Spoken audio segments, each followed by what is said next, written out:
सवसाहुणम्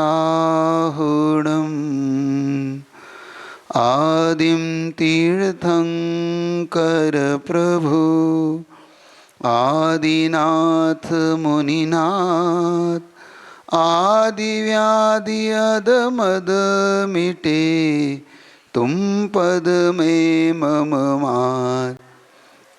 चरण शरण है आपके तारण तरण जहान बहुदधि तटक ले चलो करुणा कर जिन राज करुणा कर जिन राज करुणा कर जिन राज। बोले अतिशयकारी मूल नायक पार्श्वनाथ भगवान की। भक्तांबर स्तोत्र माँ की रचना करने वाले आचार्य परवर मानतुंग स्वामी जी मुनि महाराज की, गुरुवर आचार्य विद्यासागर जी महाराज की, आचार्य प्रवर समय सागर जी महाराज की।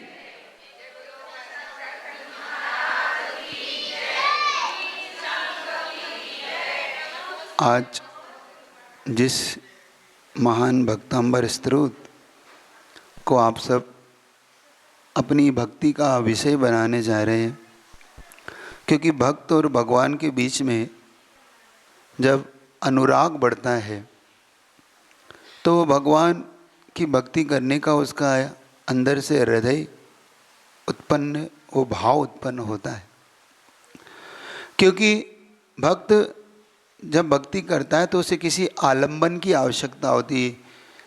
अध्यात्म स्वयं में जीता है और भक्ति दो के बीच में घटित होती है। भगवान और भक्त ये दो ऐसे जीव तत्व हैं जिनके बीच में भक्ति का और भक्त का अनुराग होता है। एक बात आप सब ये समझ के रखना, यह अनुराग बहुत गहरा होना चाहिए। भक्ति ऊपरी ऊपरी नहीं होती, कभी भी बहुत अंतरंग भावों से भर के की जाती है।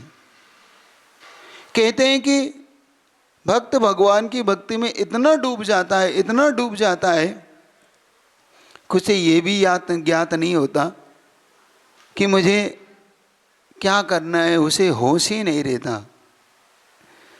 जैसे आचार्य प्रवर संबंधभक्त स्वामी हुए, उन्होंने लिखा कि हे प्रभु मुझे भक्ति का व्यसन हो जाए। व्यसन जानते हो? व्यसन का मतलब होता है बुरी चीज। व्यसन की मतलब है लत, हैबिट। जिसको हैबिट हो जाती है वो कभी भी उस व्यसन को नहीं छोड़ता। जैसे आपको मोबाइल की अगर हैबिट हो जाए तो मोबाइल आपसे नहीं छूटता। छूटता है एक पल के लिए भी? सांस रुक जाती है अगर मोबाइल ना मिले आपको तो, है ना?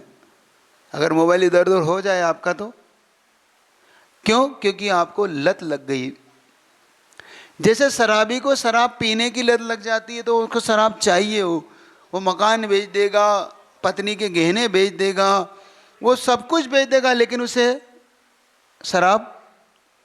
ऐसे ही भगवान की भक्ति करने की व्यसन लग जाता है जिसे, वो फिर किसी को कोई कंडीशन उसे रोक नहीं सकती।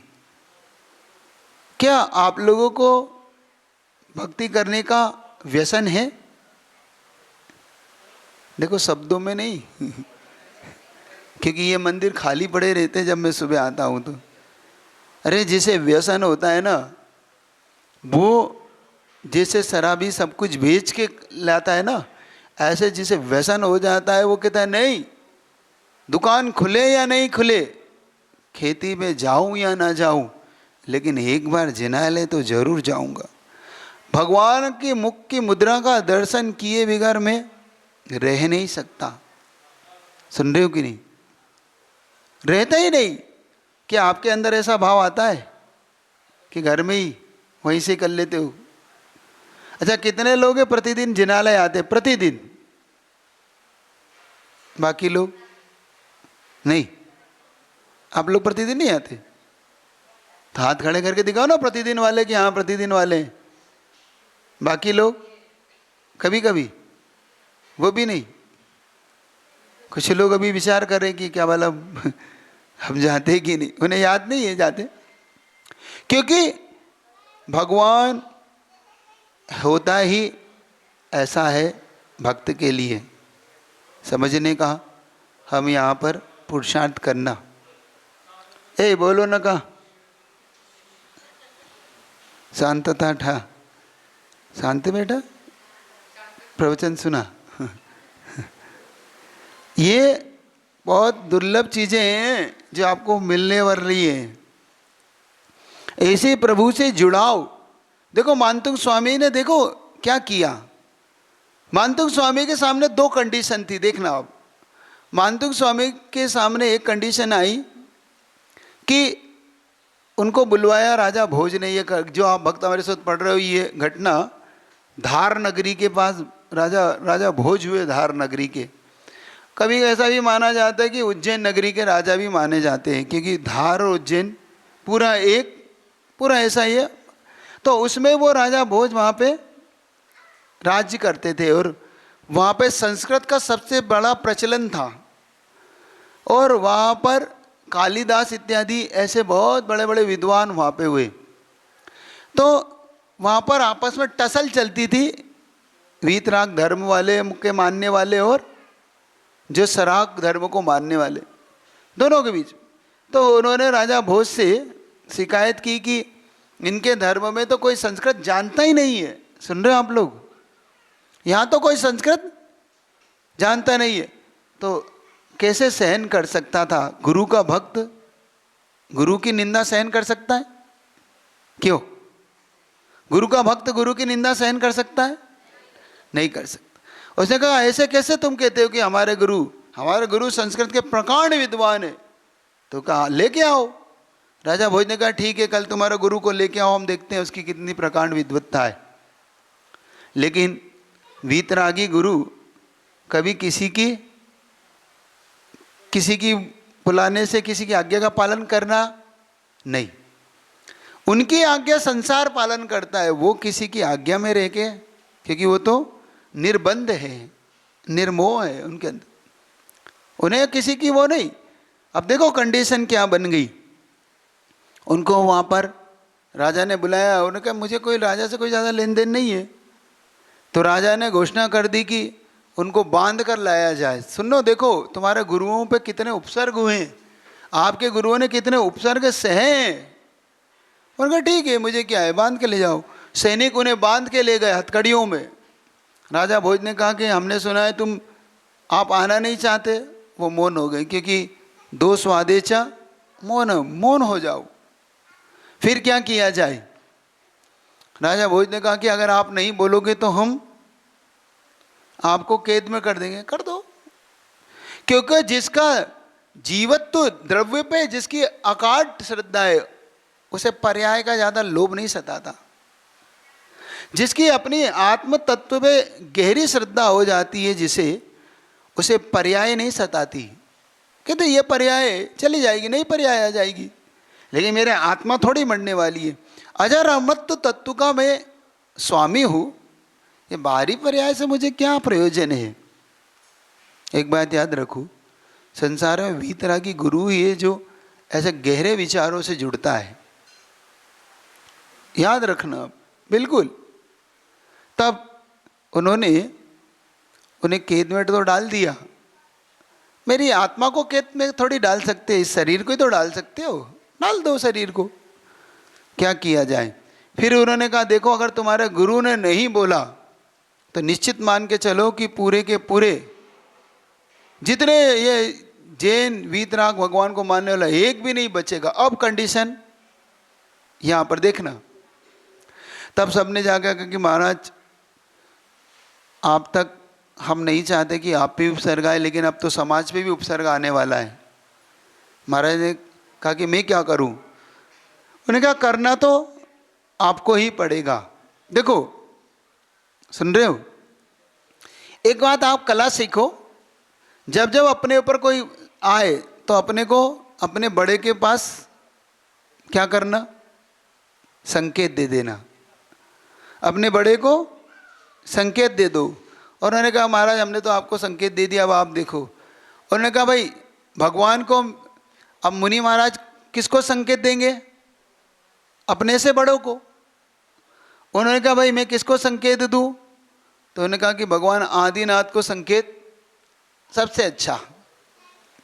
भगवान आदिनाथ को संकेत देने का उन्होंने मन बना लिया। ये भक्तांबर स्तोत्र ये अपने लिए नहीं रचा था मानतुंग स्वामी ने, ये स्तोत्र हम सब भक्तों के लिए रचा था। क्योंकि मानतुंग स्वामी को कोई इससे लेन देन नहीं था, लेकिन मानतुंग स्वामी के सामने जब ये कंडीशन आ गई कि अब भक्त रहेगा कि नहीं रहेगा, महाराज ने कहा देखो जिन शासन पे आपत्ति नहीं आना चाहिए। सुन रहे हो कि नहीं? सबसे बड़े गुरुओं में एक बहुत बड़ी करुणा होती है कि जिन शासन पे आपत्ति नहीं आना चाहिए। तब उन्होंने भक्तांबर स्तोत्र की उस रात में रचना की, भगवान के लिए नहीं, कोई तंत्र मंत्र रचना के लिए नहीं। लोगों के मन में इसके प्रति बहुत गलत धारणाएं बैठ गई। क्या बैठ गई? मानतुंग स्वामी महाराज ने अपने आप को छुड़ाने के लिए भक्तांबर रचा, नहीं, उन्होंने अपने आप को छुड़ाने के लिए रचा ही नहीं। जबकि उनकी भक्ति के प्रताप से बेड़ियां टूटी थी, ना कि बेड़ियां टूटने के लिए उन्होंने रचा था। दोनों में बहुत अंतर है। क्या? उन्होंने बेड़ियां तोड़ने के लिए भक्तांबर नहीं रचा, भक्तांबर रचने से बेड़ियां टूट गई थी। ये उनका सबसे बड़ा अतिशय था उनके इसका, उन्होंने रचा ही नहीं। और जब उन्होंने एक एक श्लोक रचा और रचना करने के बाद वो जब फल प्राप्त हुआ तो आज पूरा जगत संसार इसको मानता है। राजा भोज बार बार सोच रहे हैं, जब उनके सैनिक जाके बता रहे हैं कि देखो बेड़ियां छूट के बाहर आ गए, उनके अरे तुमने ताला नहीं लगाया, फिर से अंदर डाल दो। कहते ऐसा 48 बार हुआ, उस एक एक करके फिर निकलते, फिर जाते, फिर ऐसे कहते हैं कि एक बार नहीं 48 बार। तब से ये 48 काव्य, इनके बारे में कुछ कहते हैं 52 काव्य भी मिलते हैं। श्वेतांबर मत में 44 काव्य भी चलते हैं। अलग अलग जगह पे इसकी अलग अलग मान्यता है, अलग अलग मान्यताएं इसकी हर जगह पर है। लेकिन ये भक्तांबर स्तोत्र हर प्रकार की समस्याओं का समाधान जैन शासन में सबसे ज़्यादा है तो भक्तांबर स्तोत्र की इसकी रचना है। उन्होंने अपने हृदय में स्थान दिया। आदिनाथ भगवान को कहाँ स्थान दिया उन्होंने? बेड़ियां टूटी कैसे? कभी आपको लगता है? अच्छा, आप भक्तांबर स्तोत्र पढ़ना, कितने लोग से ताले टूट जाएंगे देखते हैं। क्यों? अच्छा, कौन गारंटी ले रहा है कि महाराज मैं भक्तांबर पढ़ूं और ताले टूट जाएंगे? क्यों? आप में से कौन पढ़ेगा? एक भी नहीं है ऐसा कि ताला की महाराज वो तो सांकल भी नहीं खुलेगी, ताला तो छोड़ दो। इसका मतलब है हमारी भक्ति में और मानतुंग स्वामी की महाराज की भक्ति में बहुत अंतर है। हम शायद दिखावे वाली भक्ति करते और मानतुंग स्वामी असली भक्ति करते हैं। उनको वो अपने हृदय में बिठाते। तो पादो मम हृदय मम हृदय द्वे पद द्वे तो लीनम। कभी हृदय में उनको बिठाओ, वहाँ से कर्मों की बेड़ियाँ टूटती हैं। बाहरी बेड़ियाँ टूटे या ना टूटे ये ज़्यादा मायने नहीं रखती, ये चमत्कार तो कोई भी दिखा देता है। लेकिन अंतरंग की बेड़ियाँ टूटे, अंतर का कर्म टूट के चूर चूर हो जाए, तब समझना मैंने ओरिजिनल भक्ति की है। अभी तो हमने बहुत दिखावे वाली भक्ति बहुत करते हम, है ना? करते कि नहीं करते? करते हो? देखो आप लोग 48 बादाम लिया है, 48 बादाम है ना, सब कड़वी कड़वी कड़वी कड़वी है, मीठी मीठी है, एक भी बादाम मीठी नहीं, सब कड़वी। और मोक्ष फल चाहिए सबको, है? देखो तो हमारा द्रव्य कैसा, हमारी बादाम कैसी, हमारा वो कैसा। हमारा द्रव्य भी अच्छा हो और भाव भी अच्छी हो, भाव और द्रव्य दोनों अच्छे होना चाहिए। आज सुबह एक बात कही थी, उस बात को मैं थोड़ा सा आपसे चर्चा का आज विषय बनाना चाह रहा हूँ। मैंने कहा था जो भगवान को उच्चासन देता है वो निश्चित तौर पे वह समाज बहुत ऊंचाइयों को छूती है। लेकिन जिस समाज में भगवान का आसन नीचे होता है, उसको पतन से कोई नहीं बचा सकता, उस समाज का पतन होके रहता है। आपने अपने मूल नायक भगवान को आसन दिया, ये बहुत मेरे लिए बहुत गर्व का विषय है। बहुत अच्छा लगा कि आपने अपने भगवान को उच्च आसन दिया। लेकिन दुख का विषय ये है कि आपके जो स्वयं के अपने भगवान थे ना, घरों में थे, उन भगवानों को आपने यहाँ लाके विराजमान किया। बहुत अच्छा किया, ये यहाँ तक तो बहुत अच्छा था। लेकिन आपने उनको कहीं भी ऐसे रख दिया जैसे नाभि से नीचे। ये वास्तु का सबसे ज़्यादा दोष माना जाता है। और जहाँ देवी देवता ऊपर बैठते हैं और भगवान नीचे बैठते हैं, जहाँ पर इष्ट तो नीचे बैठे और उसका भक्त ऊपर बैठे, तो क्या होगा उस समाज का, क्या होगा पता है आपको? जब ये बात आई तो भरत चक्रवर्ती के सामने एक सपना आया, हाथी पर बंदर बैठा हुआ है, हाथी के ऊपर। उसका फल पूछा तो उन्होंने कहा जो नीच वृत्ति वाले लोग होंगे वो तो राज्य करेंगे और जो अच्छे लोग हैं वो उनके सेवक बनेंगे। समझ रहे हो? समझ रहे हो तुम? मुझे लगता है वो सब बातें आज सच होने जा रही है, अब सब सच हो रही। क्यों? क्योंकि इष्ट तो नीचे बैठा है और ऊपर बैठे हुए, भक्त ऊपर बैठा। आप में से कितने लोग हैं जो समाज और अपनी स्वयं की उन्नति देखना चाहते हो? जरा मुझे हाथ खड़े करके दिखाओ कि महाराज हम समाज की उन्नति और स्वयं की भी, घर की, सबकी उन्नति देखना चाहते हो ना? सब चाहते। तो क्या आप अपने भगवान को उच्चासन दे पाओगे? क्या आप? और ये भी डरो नहीं। क्यों? क्योंकि कुछ लोग को लगता है कि भाई हम अगर क्षेत्रपाल और पद्मावती को उठा के इधर विराजमान करेंगे तो कहीं वो नाराज ना हो जाए, है ना? क्या मैं आपसे पूछता हूँ, मेरे गुरु अगर यहाँ पे आ जाएं और मेरे गुरु को मैं अपना आसन दे दूँ तो मुझे खुशी होगी कि दुख होगा? अगर इस आसन पे आचार्य महाराज आके बैठ जाए तो सबसे ज़्यादा खुशी होगी तो मुझे होगी, तुम्हें हो चाहे ना हो। क्यों?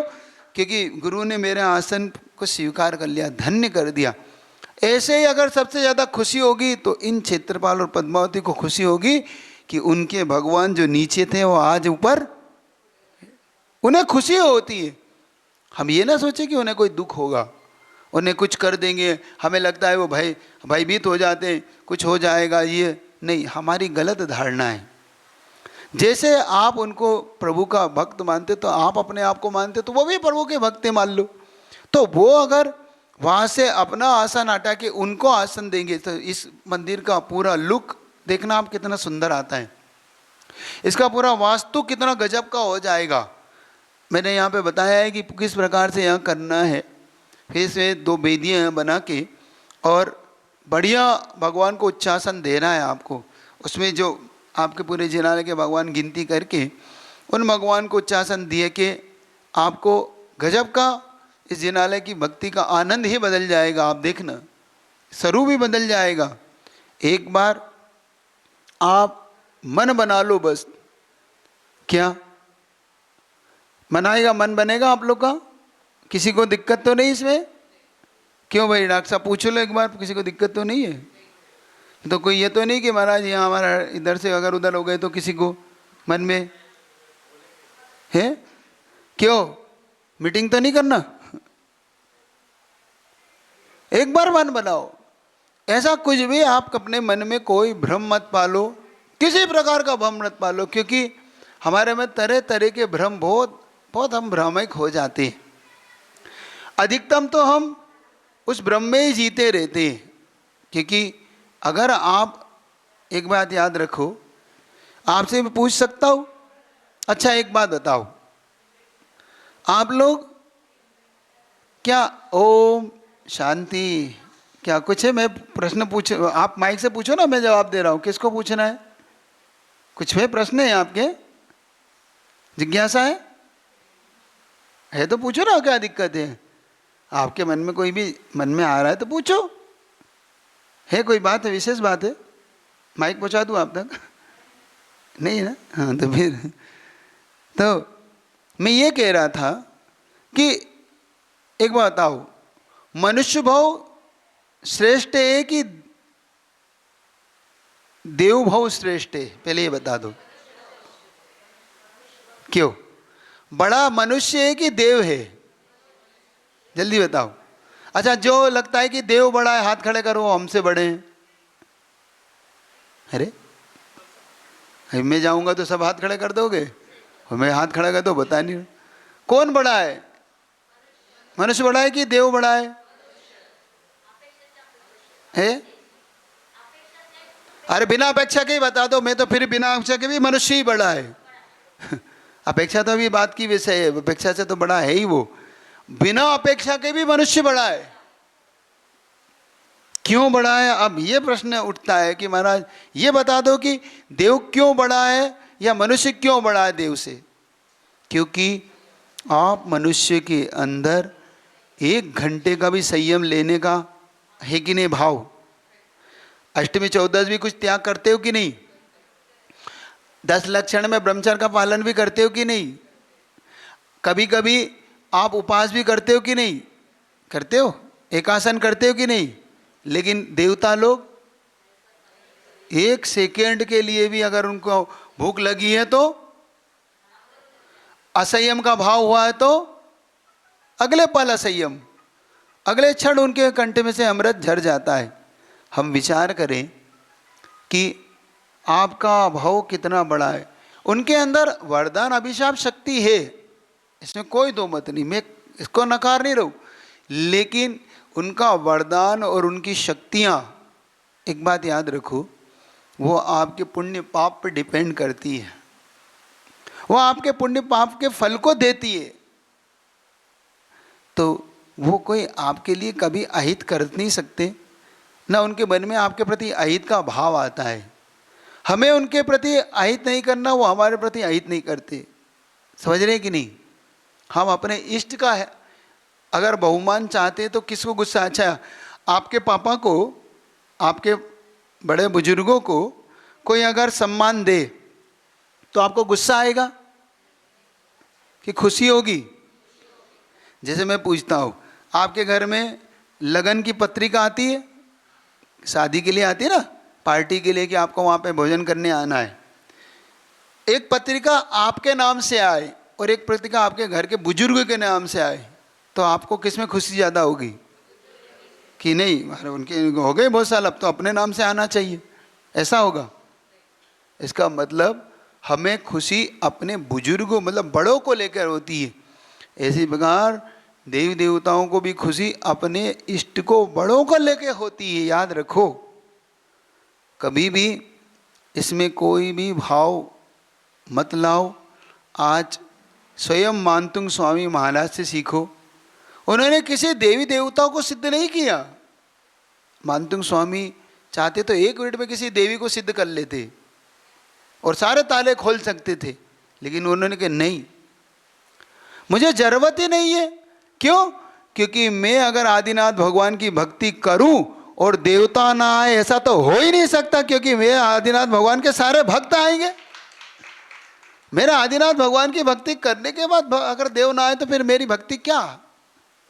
देवताओं को बुलाने के लिए भक्ति नहीं, भक्ति के फल से देवता। सुन रहे हो कि नहीं? और तुम लोग किसकी भक्ति करते हो? देवताओं को मनाते हो ना? किसको मनाते हो? क्यों? सही बताओ ना। सबको मनाते फिरते हो ना, तू नहीं सही, तू सही, और नहीं सो और सही, कोई तो काम आ ही जाएगा। याद रखो, कभी काम नहीं आते। किसी ने एक बहुत अच्छा व्यंग करा था कि हर समाज के अपने अपने भगवान हैं, तो उन्होंने कहा देखो 4 लोग एक नाव में बैठे हुए थे। एक मुस्लिम बैठा था, एक हिंदू बैठे थे, एक सिख बैठा था, है ना, एक पंजाबी होता ना, एक अलग अलग प्रकार के 4 लोग बैठे थे। तो जब नाव बीच नदी में गई तो थोड़ा सा डगमगाने लगी, तो कहते हैं किसी ने अपने खुदा को याद किया तो वो खुदा से आके ले गए। अब भाई उसके बाद ईसाई ने याद किया तो ईसा मसीह उसे ले गए। फिर किसी ने अपने गुरु नानक साहब को याद किया, गुरु नानक साहब उन्हें ले गए। अब एक व्यक्ति ने सोचा कि भाई भगवान राम को बुलाऊं, राम को बुलाते बुलाते उसने कहा कि हनुमान जी को बुलाऊं, हनुमान को बुलाते बुलाते उसने कहा कि भाई गणेश जी को बुला लूं। अब वो एक को बुलाए, जब तक दूसरा आए, दूसरे को बुलाए, तीसरा, तब वो कोई नहीं आए क्योंकि वो सोच रहा है वो चला जाएगा। कैसे ही होता है ना, जिनके 7 मामा होते हैं वो भांजा भूखा मर जाता है। 7 मामाओं का भांजा भूखा रह जाता है ना। वो मामा सोचता है वो खिला देगा, वो मामा सोचता है वो खिला देगा, और कोई नहीं खिलाता उसको और भूखा रह जाता है। ऐसे है ना, तुम्हारा भी कोई एक है कि नहीं? एक ठोर ठिकाना है कि नहीं तुम्हारा? क्यों, आप लोग का है कि नहीं? सही बताओ। अच्छा, कितने लोग का एक है कोई? किस? सब है। शुक्रवार अलग है, शनिवार अलग है, रविवार अलग है, बुधवार का अलग है ना। शनिवार को तेल चढ़ाने कितने लोग जाते हैं? मंगलवार को सिंदूर लगाने, शुक्रवार को चादर चढ़ाने, लुबान छोड़ने नहीं जाते एक भी? देख लेना अंदर से। पक्का ना? तुम्हारा एक है? एक है? पक्का है? कुछ बोल नहीं रहे कुछ लोग के, कुछ लोग के डामाडोल है, कुछ लोग के डामाडोल है। पक्का है? पक्का रखो। देखो, वरना कोई भी बचाने नहीं आता। कोई एक तरफ पक्के हो जाओ, एक नाव में पैर रखो, 2 नाव में पैर रख के किसी को कुछ नहीं मिलता संसार में, वो डूबते ही हैं। सुन रहे हो कि नहीं? पक्का कर लोगे? अब पक्का है कि नहीं? बोलो ना, कुछ लोग तो कुछ नहीं बोल रहे। है पक्का है? अपने अपने पड़ोसी की कसम है। गड़बड़ करोगे तो ये, अरे महाराज जी हमारी कसम क्यों दे रहे हैं, हमें तो मालूम है ये पक्का है ही नहीं। देखो पड़ोसी ने कह दिया। कैसे उधर सब पक्के हैं? तो बेदी बन जाएगी भगवान की। अगली बार अगर मैं आऊं तो मुझे भगवान के मूल नायक भगवान के साथ बेदी में दर्शन होना चाहिए। यहाँ पे इतने अच्छी बेदी बनाना चाहिए। तो एक नाम तो आ गया था बेदी का, किसका आ गया था? भरतेश भैया, जितेंद्र का। तो एक आ गया था भरतेश जी और आपका पूरे परिवार रहे ना। तो एक बेदी बनेगी इनकी और एक बेदी बनेगी जितेंद्र। कहाँ है? चला गया क्या? तो ये 2 बेदियों के नाम भी आ गए। बहुत अच्छा सगुन हो गया। बढ़िया सुंदर से सुंदर बेदी बनना, बहुत अच्छी बेदी बनना चाहिए। लेकिन ये बात है, इसमें पैसे की कंडीशन मत लगा लेना कि हाँ अच्छी बढ़िया, क्योंकि छोटे छोटे भगवान है, कोई बढ़िया बेदी उनकी ऐसे स्टेप बाय स्टेप, तो ताकि भगवान अच्छे से उसमें आ सके। अच्छा सुंदर सुंदर आसन हो उनके, इस तरीके से होना चाहिए। ठीक है, बढ़िया सा। अब किसी को और कुछ पूछना समझना हो तो पूछ सकता है। किसी को पूछना है, कुछ समझना है किसी को इसमें? कुछ नहीं? काय झाला सांगा तुम्ही, म्हणा, विचारा विचारा। ठीक, तो इस प्रकार से अब ये तय हुआ कि अब बड़गांव में भगवान अब उच्च आसन पे विराजमान होंगे होंगे होंगे। अब बड़गांव का भी बड़ा उस भगवान को उच्च आसन मिलेगा। बहुत अच्छा खुशी का विषय है। अब संघ यहाँ पर बहुत दिन तक रहा। वैसे तो यहाँ पर हम 1-2 दिन के लिए आए थे, लेकिन यहाँ के भगवान का कुछ आकर्षण ऐसा था कि यहाँ पर 1-2 दिन की जगह 8 दिन रहने का अवसर हो गया। सोचा नहीं था कि यहाँ पर इतने दिन ऐसे गुजर जाएंगे। मन तो था कि भगवान ना जाने आगे बढ़ तो रहे हैं, लेकिन पार्श्वनाथ भगवान की शरण मिलेगी ऐसा बिल्कुल मन में भाव नहीं था। लेकिन कहते हैं भक्त को तो शरण मिल ही जाती है। हमें भी शरण अच्छी मिल गई, अच्छा लगा यहाँ पे रहकर। धर्म ध्यान बहुत अच्छे से हुआ। यहाँ पे एक ही चीज़ की जो कमी है वो आपको दूर कर लेना है, धर्मशाला की। वो धर्मशाला शीघ्र अतिशीघ्र बनना चाहिए ताकि आने वाले गुरुओं को साधना करने का आपका और आपके भी समाज को यहाँ पर कोई कार्यक्रम करना हो तो अच्छा होना चाहिए। बाहर से आने वालों के लिए भी कुछ अच्छी चीज़ें होना चाहिए। ये सब आपको अच्छा बनाना है। और ये भी याद रखना है कि समाज की एकता टूटना नहीं चाहिए, समाज एक होकर रहे। छोटी सी समाज है, समाज में राग द्वेष नहीं होना चाहिए। एक बात और कहना चाहता हूँ कि एक निर्माल्य के सेवन से जरूर बचना अपनी समाज में। निर्माल्य जानते हो? जो अकरत पुण्य की घटना मैंने आपसे सुनाई थी, वो अकरत पुण्य क्यों बना था मालूम आपको? उसने पूर्व भव में मंदिर के निर्माल्य द्रव्य का सेवन किया था। मंदिर का निर्माल्य क्या कहलाता है? निर्माल्य का मतलब होता है जहाँ पर से व्यक्ति जिनालय के पैसे खा जाता है, बोलियों के पैसे खा जाता है, मंदिर की दुकान रख लेता है, मंदिर के मकान के पैसे नहीं देता, यात्राओं पे जाता है तो उस यात्रा का पैसा खुद खा लेता है, मूर्तियों को उठा के बेच देता है, मंदिर की सामग्री जो बेच देते हैं और अपने घर के लिए इस्तेमाल करते हैं। जो लोग मंदिर की द्रव्य उठा के चढ़ाते हैं, जो लोग मंदिरों की चीज़ों का इस्तेमाल तो करते लेकिन दान नहीं देते, ये सब निर्माल्य की श्रेणी है। इसका फल ही नरक है, निगोद है। क्यों? कि सबसे बड़ा पाप कहा तो आचार्यों ने निर्माल्य को बहुत बड़ा पाप कहा। उसने क्या किया? उसने एक सेठ जी ने मंदिर बनाया था, उसमें से हीरे पन्ने सब चुरा लेता था, वो चोरी करने लगा। उसे उसी भव में कुष्ठ रोग हुआ। सुनो क्या हुआ? कुष्ठ रोग हुआ। उसके बाद मर के सप्तम नरक गया।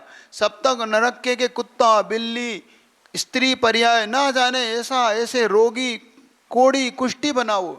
बाद में जाके एक मुनि महाराज, कौन से? सूरत सारनागा नाम के मुनि महाराज की कृपा से वो आगे जाके धन्य कुमार बना।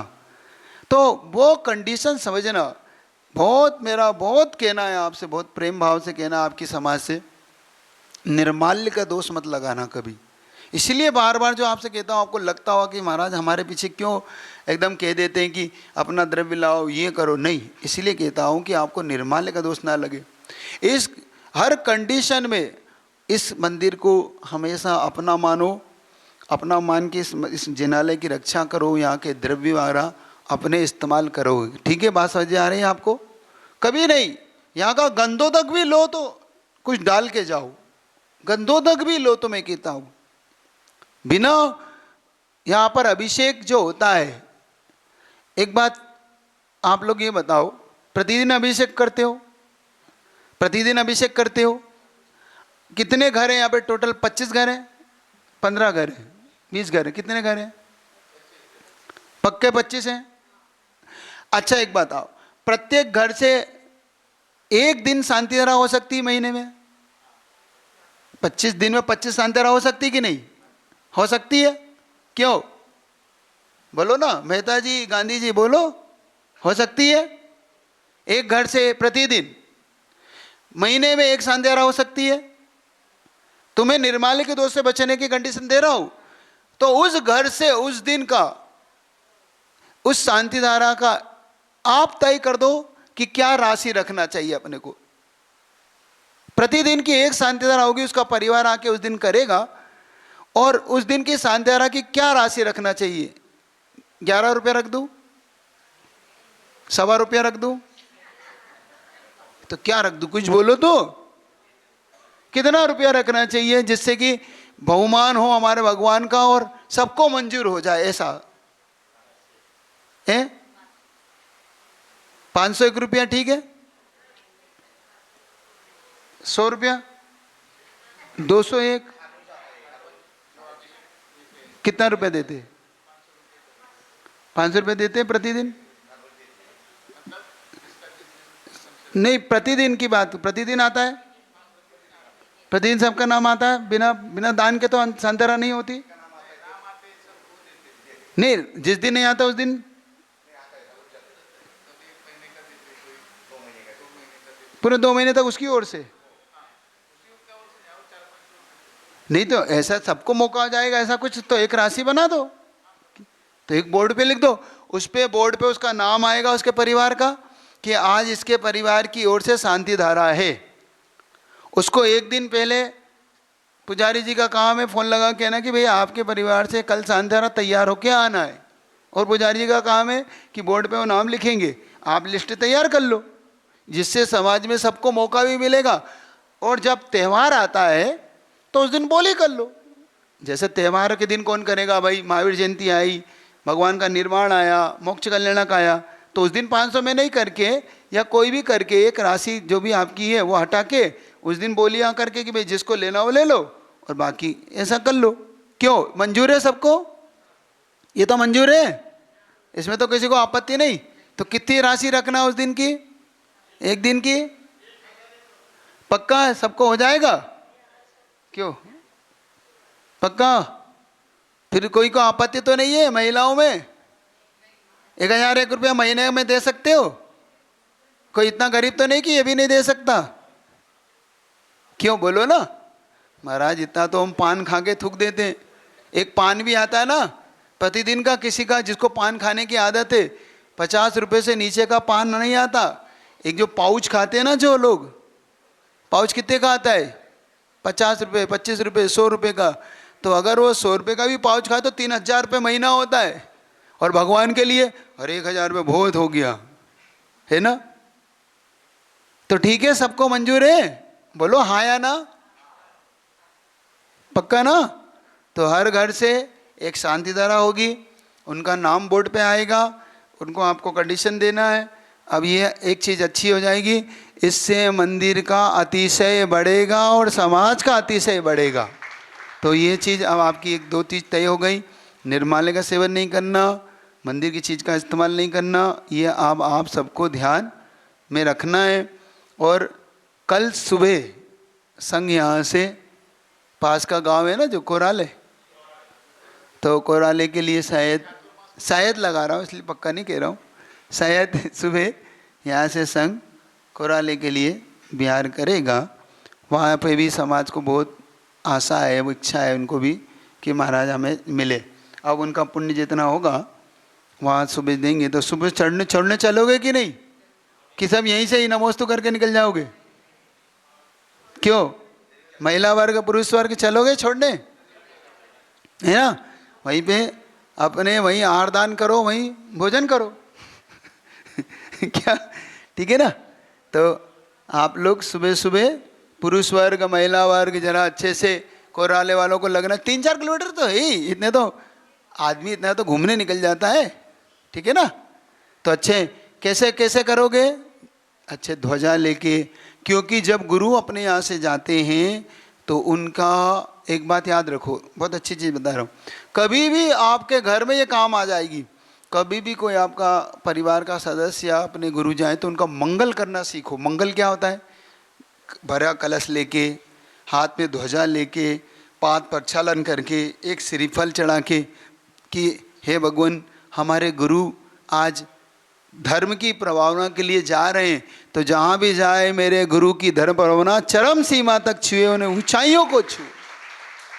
वहाँ जहाँ जाए वहीं धर्म का दिव्य घोष बजे, वहीं पर खूब जिन शासन की प्रभावना हो।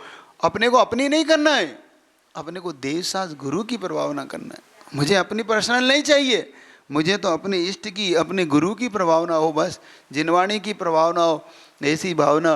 तो कल सुबह जब यहाँ से निकले संग तो पाद प्रक्षालन करना, श्रीफल चढ़ाना, ध्वजा लेके चलना, मंगल कलश लेके आगे आगे चलना कि जय हो मंगल हो, ऐसे है ना। तो अगर ऐसा करोगे तो इससे क्या लाभ होगा महाराज जी हमें? इससे ये लाभ होगा कि महाराज जी को लगेगा कि भाई अब को बड़े गांव ऐसे थोड़ी छोड़ना, बड़े गांव फिर से आने का मन बनेगा महाराज का, तो ज़्यादा दिन के लिए बनेगा। बड़े गांव वाले भूल तो नहीं जाएंगे हमको? क्यों, बड़े गांव वाले भूल तो नहीं जाओगे हमको कि महाराज इधर गए हम भूल गए? तो जहाँ भी संग रहे वहाँ पर आप सबको अब शिविर लगाते हैं हम लोग। 10 लक्षण में शिविर में आओगे? 10 लक्षण में शिविर लगता है, 10 दिन के लिए वहाँ पर साधना कराई जाती, बहुत अच्छी साधना कराई जाती है। तो 10 दिन के लिए शिविर लगता है 10 लक्षण में। तो जहाँ भी महाराज जी रहें वहाँ पर आप सब पुरुष वर्ग, महिला वर्ग और युवा वर्ग, क्या युवा वर्ग पारस कहाँ गए रे? सब मिलके बढ़िया अच्छा शिविर में सब आ सकते हैं, सब उम्र के, बस थोड़ी सूखी लकड़ियाँ ना हो सूखी लकड़ी यहीं रहना, गीली लकड़ी होना अपने को है। हाँ यहाँ रहे तो यहाँ कर लेंगे, हमें कहाँ बना, यहाँ शिविर कर लेंगे, लेकिन एक नारा, जहाँ गुरु वहाँ हम। क्या बोलना है अपने को? जहाँ गुरु, बस अगर यहाँ रहे तो यहाँ, वहाँ रहे तो वहाँ। ठीक है ना ऋषभ? ठीक है, इतने रखता हूँ। बोलिए पंच परमेष्टि भगवान की।